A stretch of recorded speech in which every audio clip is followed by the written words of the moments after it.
for me personally, for the gallery, for all of our artists, it's left a huge void, a great void is going. And the first thing that comes to my mind is how he would come and see each exhibition at the gallery. And after he saw the show, he would have tea and, of course, sweets. And then he would share his observations, and very generously kind of spend time. His love of acting. So we were sitting together one day and I was talking about this movie, Witness for the Prosecution, which I love, and then one particular scene that was very memorable, and then Gieve just impromptu performs that scene. He just enacts it there and then, sitting there, and then he performs. And we were just in splits. I never forgot that moment. But ultimately, in the end, the last show, the Football Rider, which was his last sort of exhibition. And today, when I think back, he used to talk about, of course, this man, the football rider, riding the train on the footboard. It's very dangerous. But he also used to talk about this sense of freedom, that he somehow he felt that there was this man with the wind flying through his hair was free. And today I think that, perhaps Gieve is that football rider, free and looking at all of us from the outside. Mika Nishimura and her student Inaya Merchant, I'm very honored that they will perform for us today. Actually, Mika has known Gieve personally. She was Awan's violin teacher until Awan decided to kind of drop out. But Mika actually came to India because of Gieve Mehta. She studied on a full scholarship in Tel Aviv at the Bookman Mehta School of Music. And then here at Gieve Mehta Music Foundation, she was a visiting faculty. And now she is very involved with teaching violin to underprivileged children. She's associated with Muktangan and also Home for the Blind, I think. And she has taken a lot of Indian musicians, children, to Japan recently, in fact, for a festival. So she's going to play for us Petite Duets 1 and 2 by the French composer Bazaz, right? Who many of us have never heard before. So we're very much looking forward. Thank you.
Sudhir and Atul and Ranjit have all agreed to today share their memories and say some words about their long association and friendship with Gieve. So Sudhir, may I invite you to please begin.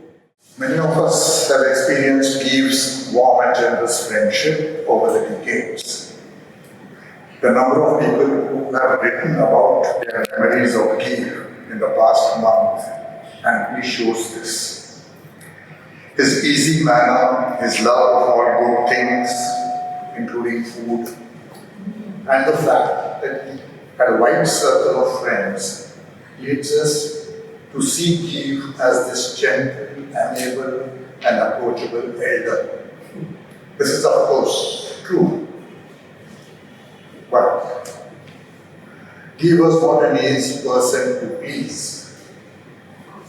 I do not mean this negatively, but he had a very sharp and critical eye for people and a very demanding value for art.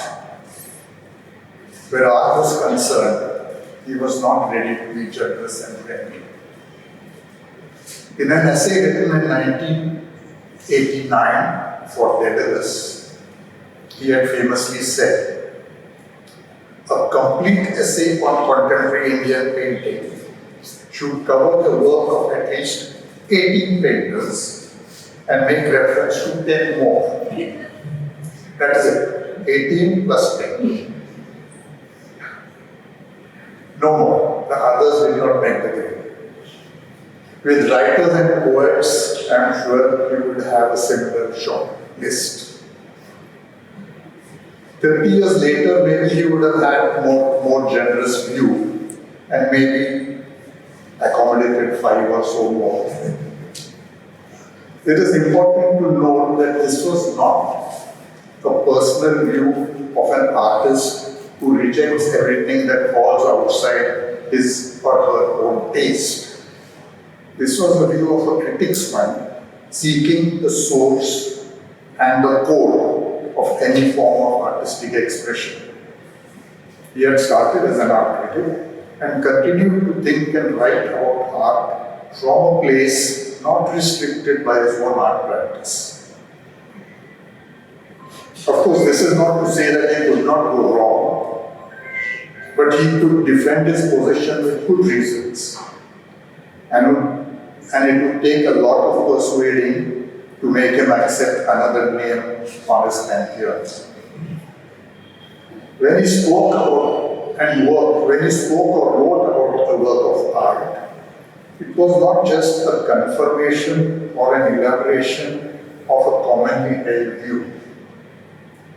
Give's thought to himself was, what is it about this work that has not already been said that I can say? And so, whatever he wrote was always a very individual and special insight into the particular work or body of works. I think his insights into my own work were among the most perceptive. Similarly, what he has written on different artists, right from Akbar Kadam Singh to Ratish, always gives us a fresh insight into their work. And so does his marvelous interview with Anju. With people too, Gieve was critical and cautious. Though he was always friendly and warm with all, or almost all, he chose his friendships carefully, just as he chose his favorite works of art carefully. Gieve was always ready to give himself time to understand people and art. And in time, if he could develop a relationship of trust with a person, he would commit himself fully, and the person would gain immensely from this friendship and from the conversations with him.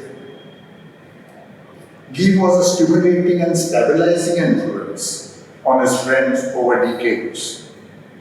I say this because in this period of rapid change, he was not ready to jettison values that he had imbibed through a deep attention to centuries of literature, music, and art.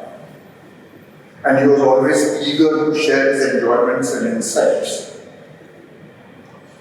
I myself learned to enjoy many authors at his meeting: Alice Munro, Coetzee, Henry James, and many others. He also tried hard to convert me to opera, but unfortunately that didn't succeed. Gieve's sharp and critical assessment of people and art extended to himself, of course. He was equally severe with himself from a deep moral sense, both as a person as an artist. This is particularly apparent in his poems, self-questioning and self-mocking at times. In this connection, I think of the constant recalibration he carried out of what he would allow himself to do, or rather, what he would not allow himself to do with the human figure in his paintings.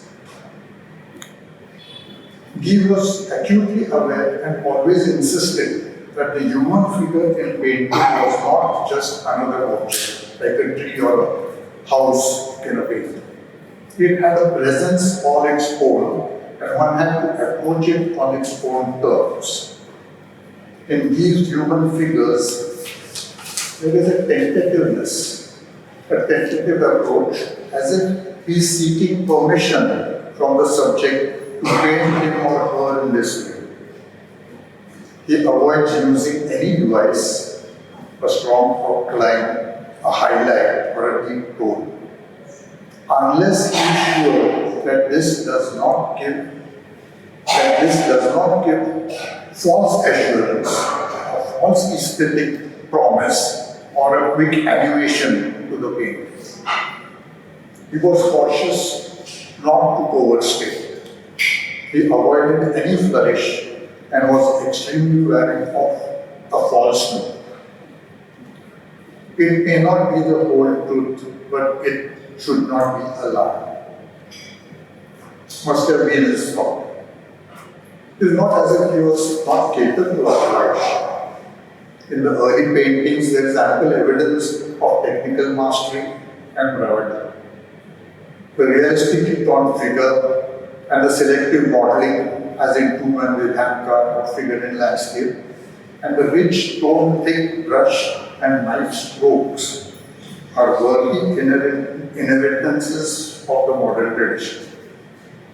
The gradual change in its figuration, as we were saying, the incompleteness and the moral question of what one may allow oneself to say has always intrigued me. I hope one day we will have a fuller formulation by someone of this moral question at the heart of painting the human figure posed by Gieve. I would like to end on a lighter note, sorry for being heavy. With a lighter note, the story Gieve and I have liked to tell about our first encounter. A year after I moved to Bombay, after finishing medical college, Naneshwar Nadkarni advised me to go and show my work to Gieve. I knew Gieve's work, of course, and Gieve was one of the two artists I was drawn to, the other being Mumbai. So I went to meet Gieve at his clinic near Bombay Central. This was in 1975. I told him I am a doctor and I also paint. And I would like you to come and see my paintings.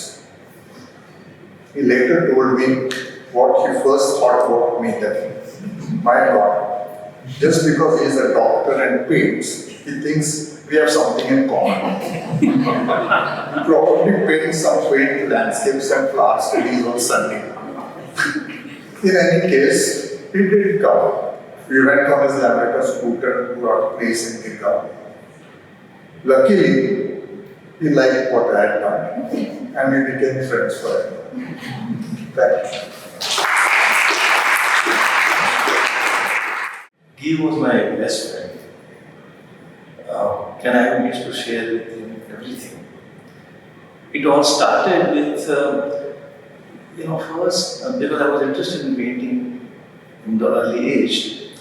I was 16 or 17, I don't remember precisely, but I came across a magazine called Debonair. Now the magazine had various kind of articles, including those girly pictures, double spread nude girls, and it was known in those days, quite popular magazine. But they also used to have some kind of literature page or even art page. In that there was a two-page article. It was a small note written by Mala Marwa, and 4 paintings were selected by Vivan Sundaram. And these painters were Bhupen Kakkar, Jogen Chaudhary, Vikas Bhattacharya, and Gieve Patel. And Gieve Patel had this large painting, which later I saw the actual painting as well, called Man in a Landscape. So, since then, I was fascinated that because that particular painting spoke with me intensely. And then I came across other paintings by Gieve and the series of empty railway platform. Now, imagine the idea, of course, the railway platforms are empty in the midnight, but in India, it's always the people and also this quiet and solitude of those railway platform, which and the way it was rendered. In technical terms, if I have to say, it's a tertiary color scheme. Like primary color scheme, that is red, blue, yellow, and you mix them, and then it comes to tertiary, which is essentially browns and grays.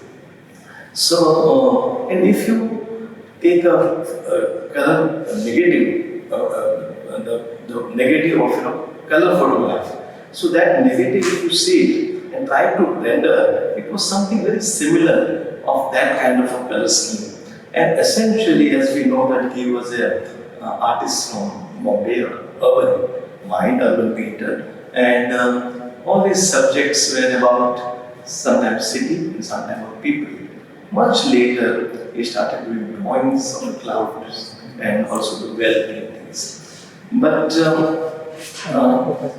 so when I joined his school of art, definitely I wanted to meet him, and went to his clinic in Bombay Center, and I stood out with a patient in the clinic, and he noticed that this boy is there standing from 6:30 onwards. So he asked the compounder to just go and check what he wants. So then I said, "Doctor Sahab, I'm unse baat karta hu, and let him finish everything." And then I told him, me and my friends would like to come and see your paintings. So he very generously invited us, and when we went and when I saw first time his painting in his Malabar apartment house, which was also a house and studio, they were painting like Early Guest, a Parsi lady who has gone to some function, and she's the only one in an empty chair. That painting was finished, but he was working on a painting called Myself at Sapale. Sapale is a small town, village probably, when you go towards South Gujarat from Bombay. So, and it was a self-portrait where he's sitting with holding the 2 bar and looking at the landscape. So that's how it started. And much later, in around 89, when I had my first solo show, we decided to have a small pamphlet like catalog, but also a catalog note who should be writing. And I asked him, and very happily he wrote a fine, small 3-paragraph, which was quite restrained and controlled note about my work. So that's how it started. And then I used to share with him everything in the course of time. In fact, since the pandemic time, when we were not able to, and he never kept a mobile phone of his own. So that was really bothered me. So I could not talk to him. I had every time call Aman, his daughter, on message.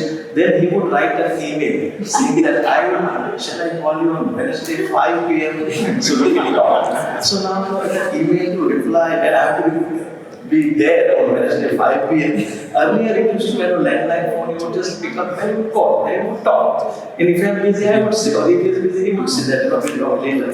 But this became kind of a ritual that, okay, now the letter has come, email has come, but then we would start 45 minute talk about various things. And painting, cinema, particularly what we saw. So, actually, we started with the Western music, but I must tell you that we also loved the early old Hindi film songs. And the last song which he sent me was from a film called Anmol Ghadi, which is the music composed by Naushad and written by Tanvir Naqvi, Johra by Ambalwali, and Shamshan Begum sang that song. Udar Khatol Pe Ujao, Mai Tere Haath Na Aao. That was his favorite song, and I like it very much. So, another thing which he liked about the Hindi popular cinema was Vaida Rahman. So he was very fond of Vaida Rahman, and we would talk about Chand, Chaudhary Ka Chand. And I mean, who doesn't like Vaida Rahman? She's a great actress. So that was there. But whenever there is something which I need to share, talk, he was available. He was very generous with his time. Of course, I'm talking about 80s and the 90s when I specifically met 5 people in this city, painters all, Tayyar Mehta, Padam Singh, Gieve, Patel, Sudhir Patwar, and Prabhakar Barve. So, and listening to them and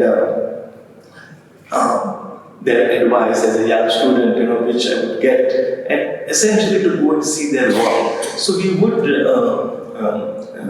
share each other's work, and sometimes through images sending by email, or otherwise when it was well, he would come to studio and we would talk, many things. But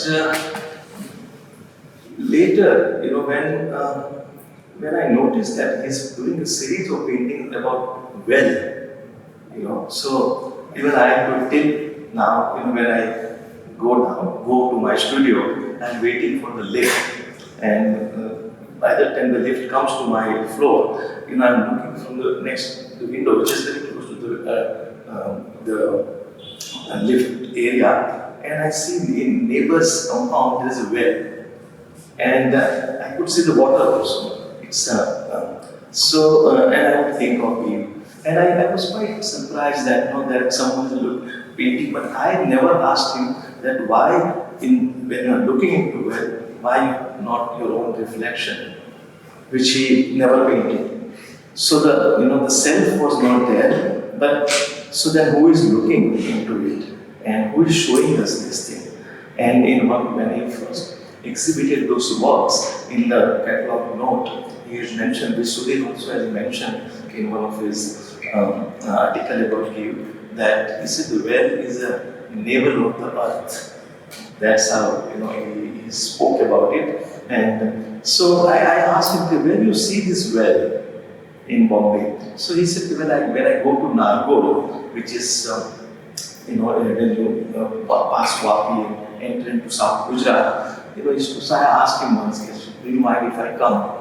I don't want to be, don't want to bother you, but if you don't, I come. So I went with him and I saw those wells which he had seen, some not very deep, some deep, and I took lots of pictures of that trip. And he often, would come to our openings after closing the clinic, after his clinic hours between 6 and 9. Morning time, I think he wrote or he painted, but in the evening he would in the clinic. And from there he would come with his leather bag, which had a stethoscope inside. So even for my wedding reception, when he came, that was a picture he had. And we would have a drink, and I'm talking about 30 years back, too much alcohol, and then I would ask him, he would tell me how to handle the hangover. That is the only medical advice I asked Gieve. And he said that, do one thing, 1.5 krosing and big glass of sweet lassi. Just do it in the morning, that's perfect thing to get out from your hangover. So that's there. But the well painting, and then there are drawings. Apart from, dead people, I think he's the only painter in this country who has painted maximum dead people, like dead politicians. I feel this is something remarkable, and I feel much far ahead, in terms of time, the kind of subject matter, not just subject matter, but they were rendered also in oil.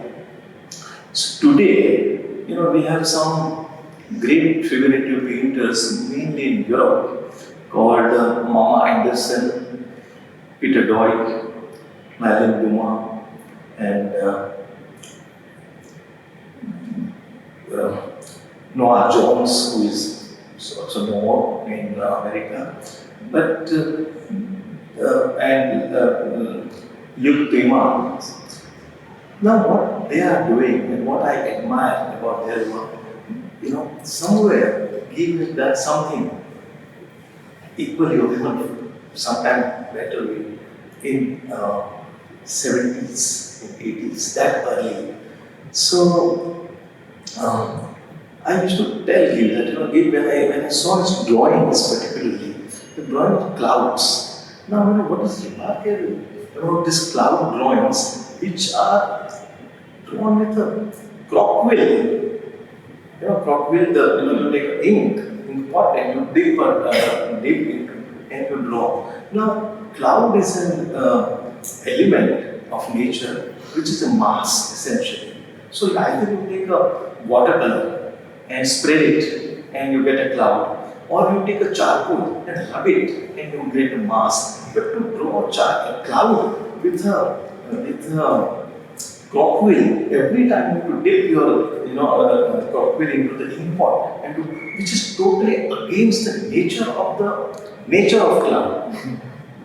So I said, what is this? And I thought this is quite strange, which I have seen. And much later, when I saw Matthew Barney, one of the important American artists, and he's been considered significant artist of our generation today, but he did some drawings.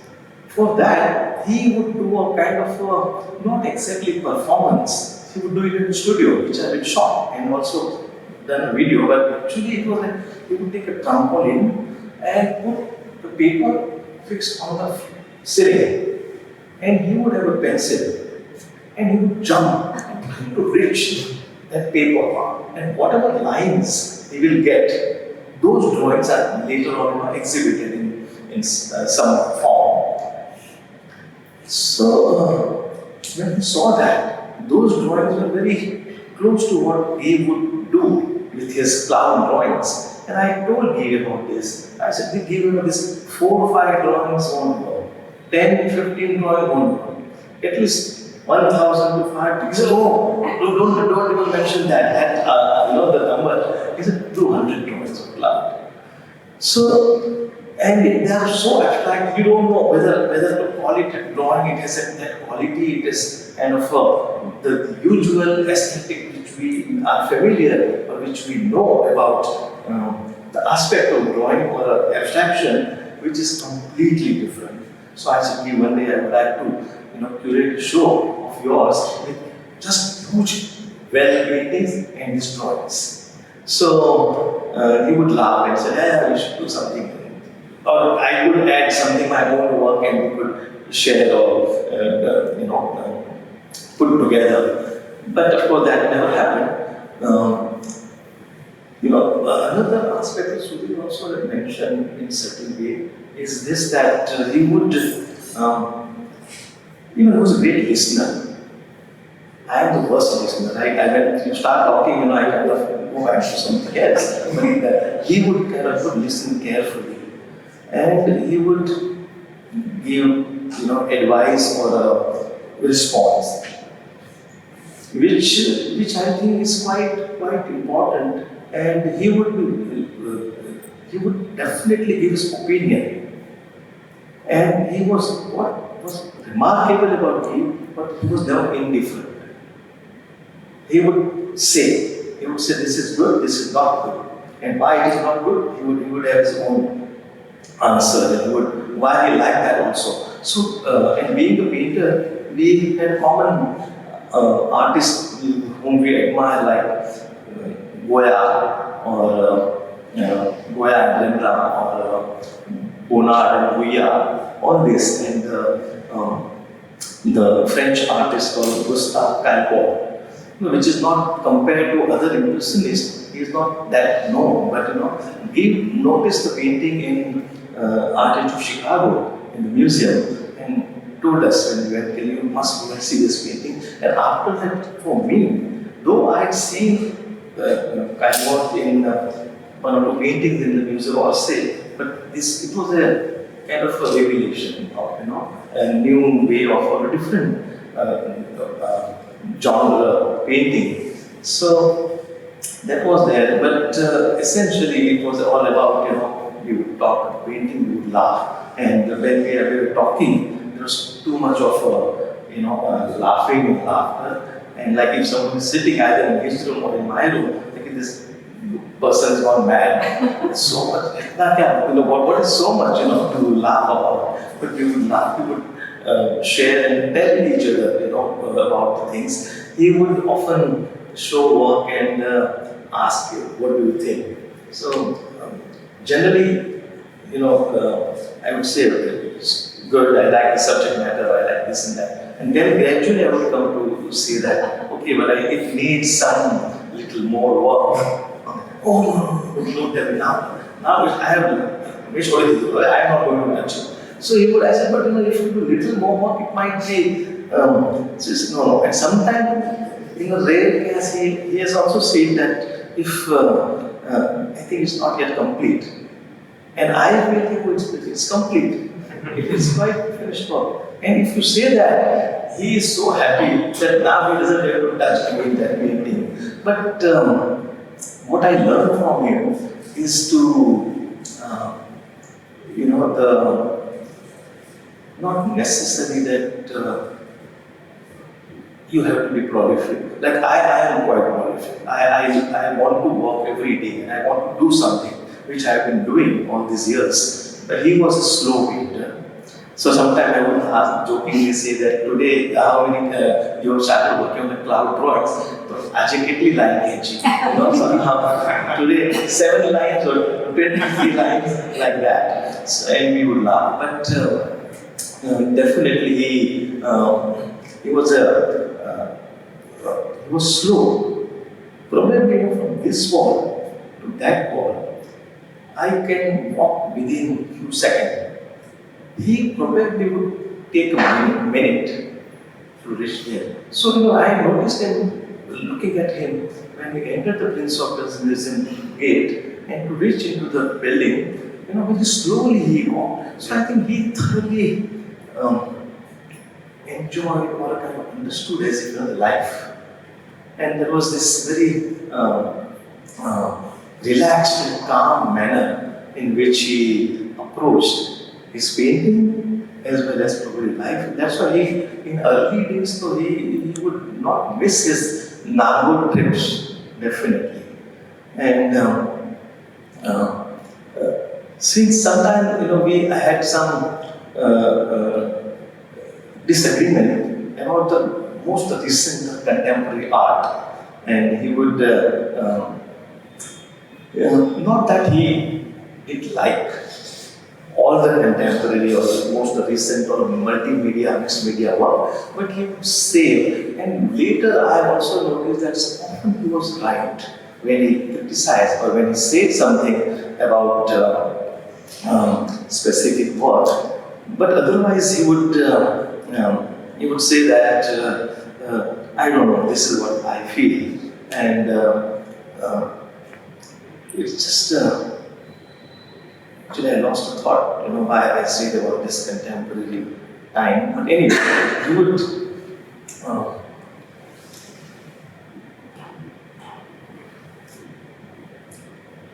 Yeah, essentially, I think it's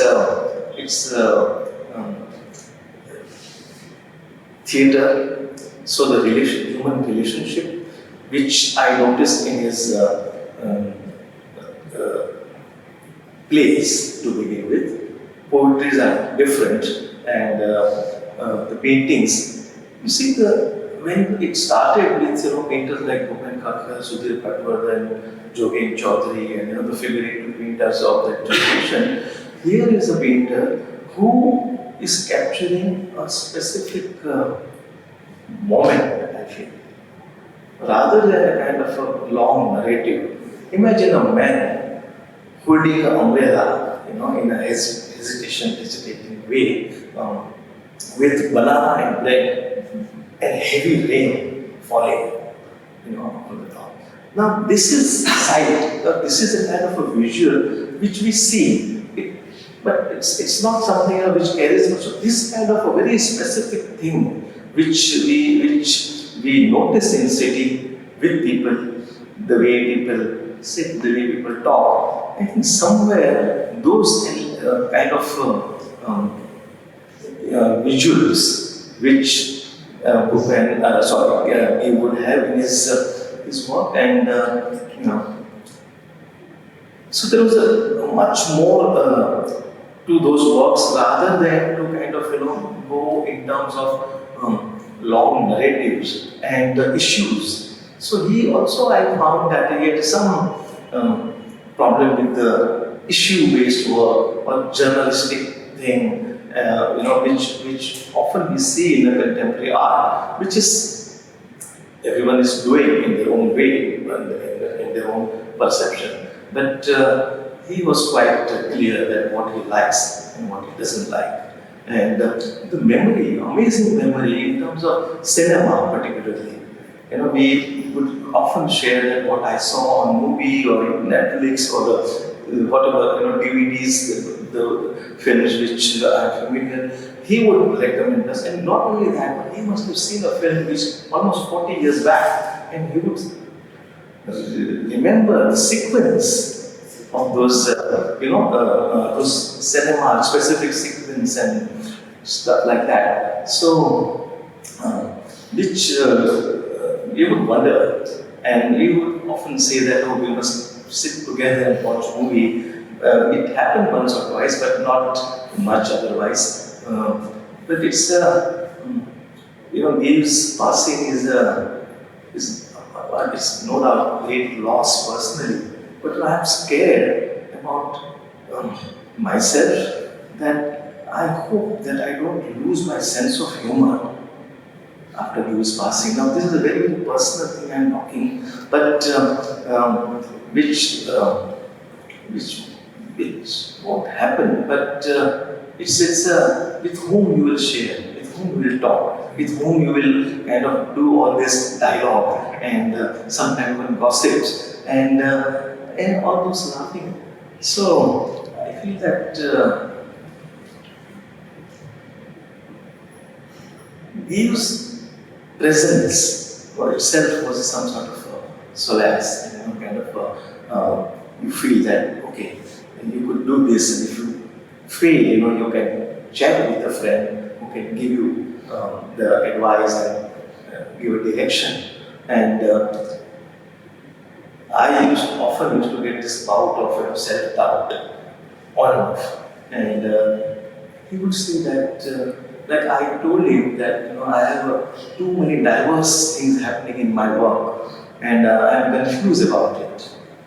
Like if you notice a good artist, there's a beautiful growth from certain level to the in depth. growth, but my place I go up to a certain extent, take summers or go somewhere else. So popular culture, literature, painting, art history references, sometimes political event, all this. So I'm not comfortable with this. I should focus on one particular aspect. So what shall I do? So I asked him in 2010. Then every 2 years I would ask him similar question, and he would say, "But try. Stick to one, say oil on canvas, just do. Will you be able to do it? Try." So he said, "Yeah, this is the way you are, you will be doing, and just keep on doing the way at that particular point, what you feel like doing, and don't restrict yourself. Very naturally, if it comes to you, allow and do it." So this kind of confidence and faith and support, which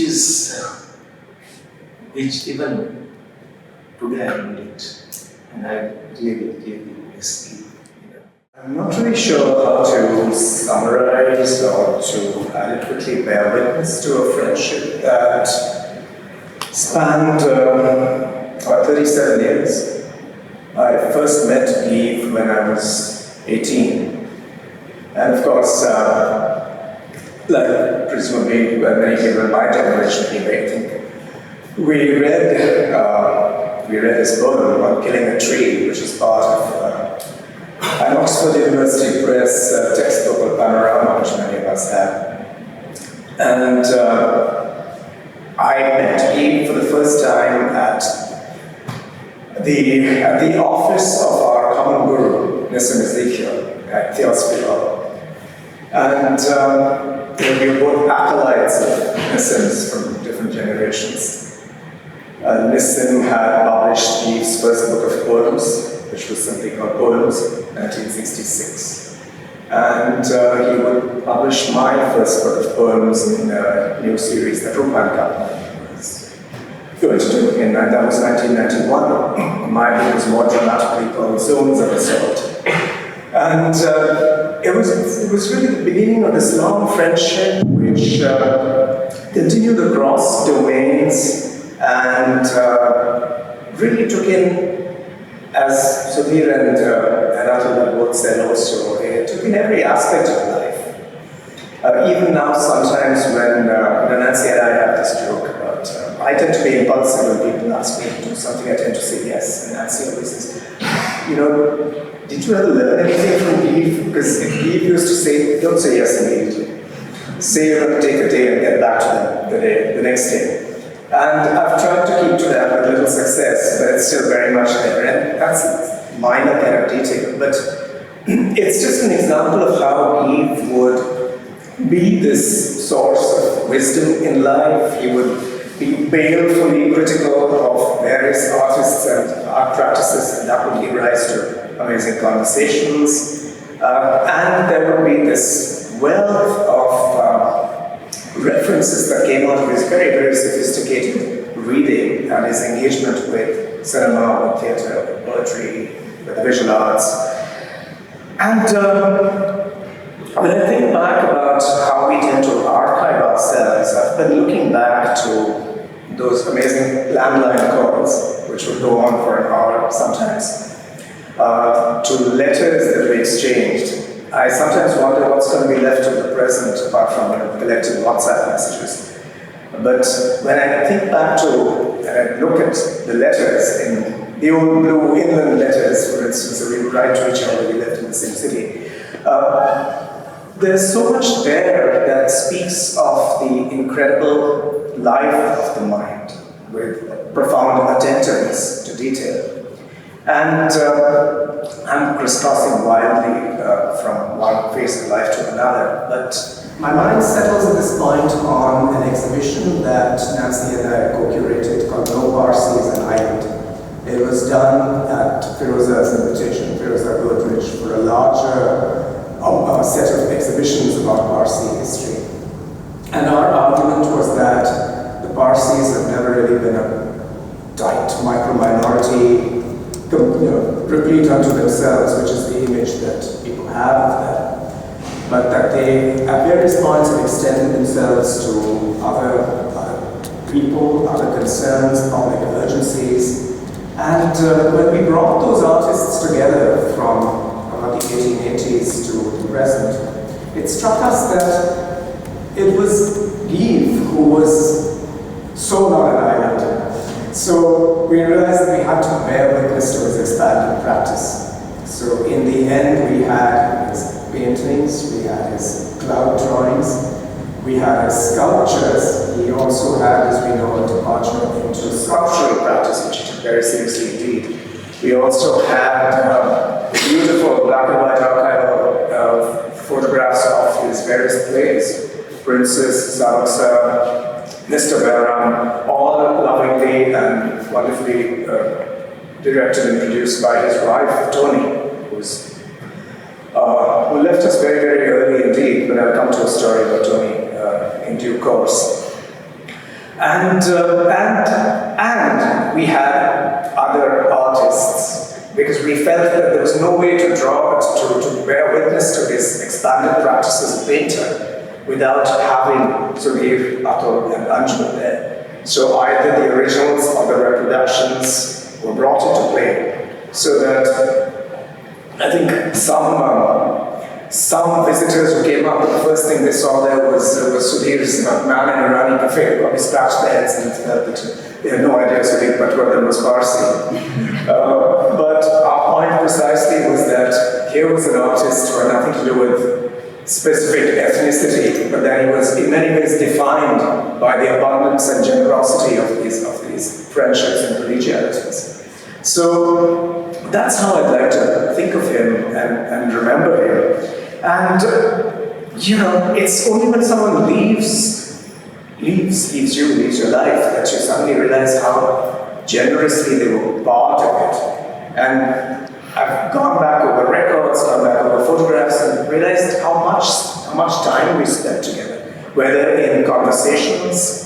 We used to do studio visits with him, but also just regular visits, whether it was Malabar Apartments or Kushalbagh, or we would sometimes drop in at the famous clinic on Lamington Road, memorialized by Patel in a painting. And, but also, I was thinking of the ongoing public conversations that we'd been part of, whether at the NCPA or various galleries or literary festivals or many, many other readings and discussions on art criticism. And what I cherish so much about Gieve is that he represented what a life in the arts was like in Bombay, right up until maybe the 90s. I'm certainly thinking of the set of the 80s, particularly as a high point, when the various arts were not divided into silos, where you could, as I did, growing up among poets and filmmakers and architects and painters, I think that something has snapped there. There might be occasional gatherings, there might be occasional comings together, but that organic fabric of dialogue and exchange, I think, may have vanished. But to me, it's Gieve who really represented that in his own multiple hybrid practice as a playwright and a poet and a painter, but also in the friendships he cultivated. I remember Amar Alana, Akazi's daughter, had this memory of an afternoon at Kulsum Terrace where they were trying hard to get some sleep, and they were constantly disturbed by some enormous thumping on the terrace above them. And they went up to check, and it turned out to be Gieve, a very young Gieve, who was rehearsing for his part as a guard in one of the Theban plays, which Akazi was putting on. And that he was taking that task with immense and intense seriousness, as he did so much else, everything else. So, it's these details that leap out from decades of memory. And I thought to myself, yes, that's so much an aspect of Gieve, the way he dedicated himself to whatever he threw himself into. He was in no way a dilettante. It's sometimes fashionable to speak of him as a good Renaissance man, or something like that. But the truth is that he was fully engaged with, completely as an autodidact, very, very systematic, and completely familiar with the history and the practice of each of these arts. And that is something, again, that if we ever want to recover the sense of being at home among many arts, it's Gieve who, among certain figures in that generation, one would turn to in terms of the rigor that this demands. And in that sense, I think this will very much be his legacy. This also sets me thinking of how our paths, I would say our paths crossed, our paths were continuous. But I thought of how at one point, as a student, I was an actor in some of Tony's plays. They were enacted readings. And again, there was so much one learned in the moment of practice. It wasn't a form of pedagogy or education that came out of books, that came out of formal programs. It was what in the Sanskrit tradition would be called the alekya, the unwritten. It's what you learn from a master. It's what you learn in the moment of practice, the occasion of the art. And there's so much that is transmitted by word and mouth. In that sense, too, I would think of Gieve and a number of other artists of this generation as embodying that and passing that on. Whether it was the studio visits themselves or long walks across the hanging gardens, across the city, there was so much in that peripatetic way of transmission that allowed you to learn. And to listen, of course, there was no question that what I missed also is his incredible explosive laughter, which would suddenly punctuate something he was saying. I'm thinking also of when I went with him actually to Jaipur, because that is where he was developing an exhibition for the Guild of Sculpture. Shalini is here, you remember this. I was just full of admiration at the way in which he looked at the workings of the kiln, the translation from maquette to final form, the behavior of materials. In one sense, although he had a theoretical knowledge of this, in the making of it, these were new things. And his curiosity, which is really generative, was just so amazing to see that, he was willing to dismantle his knowledge of things and relearn all over again. As a painter approaching clay, bronze, and so on, I mean, how did that? It was amazing to just see that process of learning. And there are things he said or wrote which have remained with me always. I remember at an early point, my first book had been published of poems, and I was putting another set of things together. And I think I was going through a point where I had a great interest in a baroque form of writing. How does one accumulate detail? How does the text overflow the page? And he said to me, this is wonderful, but what you might want to do is to go down to where things are broken. At that point, I thought to myself, I'm full of the onrush of whatever it is I'm feeling. Why would I look at things that are broken? I was very young, in my defense.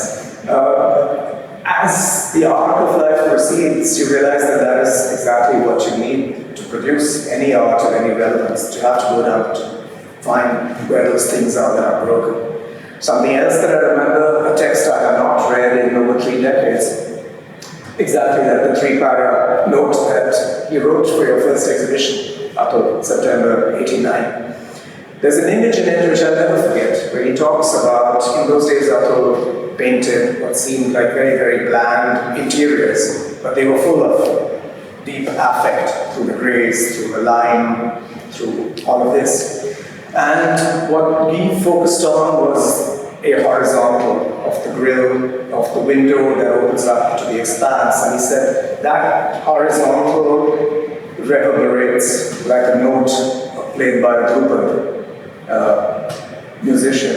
And I know I have this somewhere. I haven't seen it in years and years, but that image of how with the simplicity of means you can achieve this plenitude of effect, it was extraordinary. It's just this, it's like a sutra, actually. So that's something that remains. The other thing, this is where the explosive laughter came into play. The very last essay I wrote on him, I wrote 6 essays over a 20-year period for various of his exhibition catalogs. The very last one which was in fact at Galerie, Mirchandani and Steinruecke, football riding. I made a point in the course of those remarks that alongside his great understanding of the vulnerability of the human subject, there was also what I felt was elusive, fleeting, gleeful misanthropy. And he cracked up and laughed, and when he read it, he just got up and said, I just read this, and he laughed, and I said, I'm so glad you caught my misanthropy. And I said, this is something I felt about your work, Gieve, but I haven't actually articulated it because, all art is supposed to be noble and, edifying and all the rest of that. Gieve had no time for nobility and edification if it was going to be hollow and bombast. I think this is why, whether it's his poetry, so much of which circles around the resistance, the resilience, and yet the vulnerability of the body, I think this is where it comes from. Also, why there are so many maimed figures in his body, there's so many maimed, wounded, desolate figures in his work. I think there was also a tremendous awareness within him that as people responding to the human condition, we are complex. We are not always able to extend ourselves with empathy. There sometimes is also a turning away, and how do you bear witness to that? I think that is far and away the more difficult challenge for an artist, to recognize that other and potentially negative aspect and to bear witness to it. You also see them going, the black paintings in the House of the Deaf Man, it's powerfully present. And it's there in so much great art in the figure. You see these two impulses in play. I just want to say a brief word about how education, especially an education in the aesthetic sensibility, was so important to him. Again, like a number of other artists, I think Gieve wrestled with this question of the audience. There's something in the avant-garde gesture of modernism and whatever follows it, which creates a gulf, creates a rupture and then a gulf between the practitioner and the audience. This is well known. Raymond Williams has a elaborate theory on it, and so do others. But where does that leave the practitioner?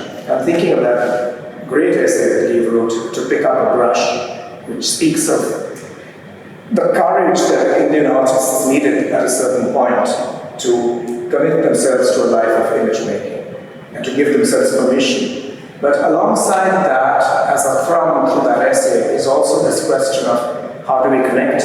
How do we connect with, for figurative painters, the people whose destinies we are representing in some ways? How do we bridge that? So you had your own experiments in this aspect, sometimes directly intervening in a situation where people could respond, see your work and respond to it. I think with Gieve, it took the form of thinking through questions of engaging through pedagogy. So his long-term commitment to Rishi Valley as a poet, year after year working with young students through the workshop mode, that is certainly one of them. His responsiveness to young artists, his willingness to participate in seminars and conferences and discuss these questions, all of that is witness to this part of his commitment to himself, to the life outside the studio. And then I think it's, I think among the various things that we had in common, we had the philosopher like Jiddu Krishnamurti. So I want to say a few things about that, because there was that aspect of Gieve which was committed to what you might want to call a spiritual way of life. In this domain, the domain of the arts, there is a certain, for good or ill, a secularization. It comes out of a certain enlightenment term.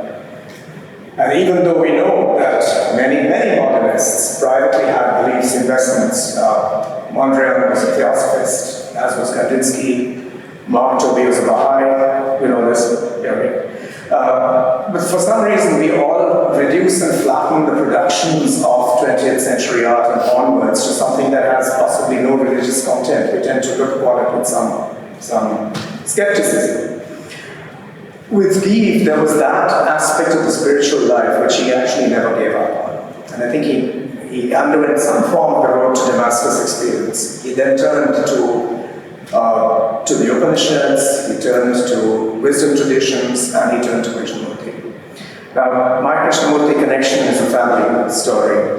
Two of my great uncles, Venerable Shivarao and Venerable Sanjeev Rao, were part of the circle around Annie Besant, or Besant, as she insisted her name should be pronounced. And when she and Vita discovered Krishnamurti, they were among the people who were entrusted with this task of, bringing up the Messiah. I don't know how many of you are familiar with the Krishnamurti story, but Krishnamurti was brought up to be the world teacher, and the Theosophists created something called the Order of the Star, which is devoted to, facilitating his mission, if you will. And then, at some point, unlike almost any other religious teacher, Krishnamurti broke with that.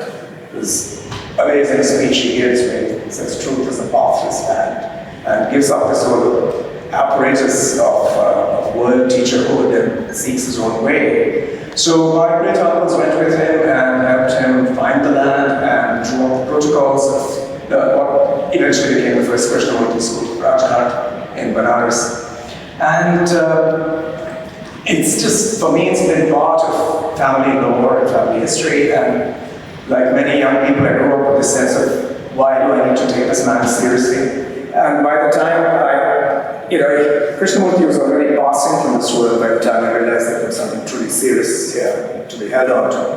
But that was a very private concern. There seemed no other avenue where this might be discussed. It was extraordinary that Gieve made his own journey to Krishnamurti through Rabbi Hetzberg and others.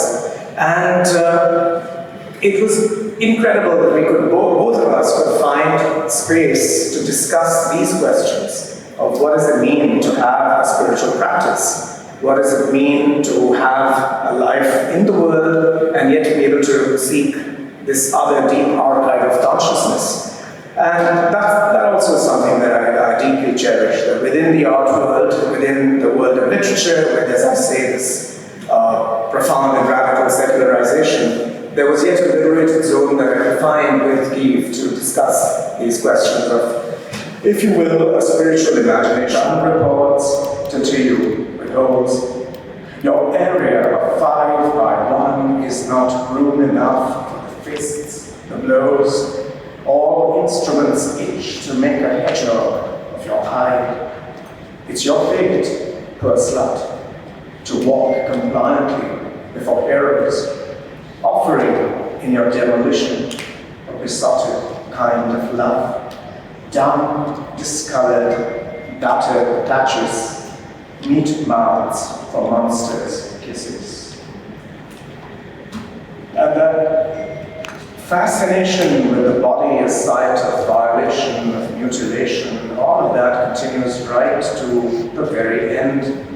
You'll have recognized that these images also turn into images in his paintings and in his plays. It's Samsa, right? Where the protagonist has an eczema, which Alan has a wonderful memory of having painted, and it was like a strange talisman for a childhood. I'm going to close now with a poem that is much more recent, and I'm being shameless about it because he dedicated this poem to me. After reading a play that I wrote, which Alan directed. It's called Mold. Mold.